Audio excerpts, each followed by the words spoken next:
చేసిందంటూ అది అభివృద్ధి కానీ పరిపాలన అయితే ఆటోలకైతే జగన్మోహన్ రెడ్డి అయితే ఆల్రెడీ చేసినాడు.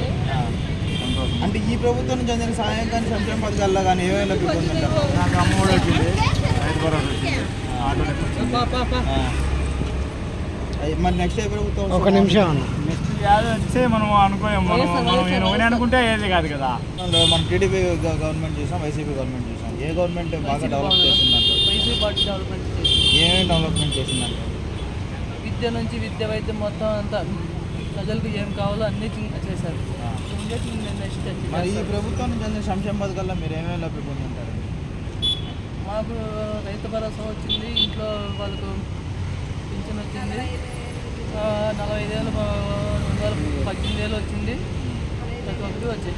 మరి ఇదే సంక్షేమ పథకాలు కానీ ఇదే డెవలప్మెంట్ కానీ చంద్రబాబు నాయుడు, పవన్ కళ్యాణ్, బీజేపీ ముగ్గురు కలిసి వస్తున్నాము, మేము చేస్తామని కూడా చెప్తున్నారు కదా. వాళ్ళు ఆ నమ్మకం పోయింది వాళ్ళ మీద. వాళ్ళు 2014 అప్పుడు అదే మాట చెప్పారు కానీ ఏం చేయలేదు.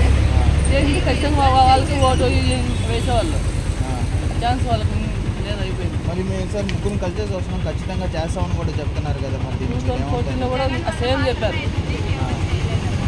2014 కూడా సేమ్ చెప్పారు వాళ్ళు, చేయలేదు.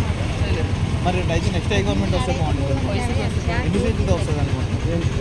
130+ అనుకుంటున్నాను. మీది ఎక్కడన్నా?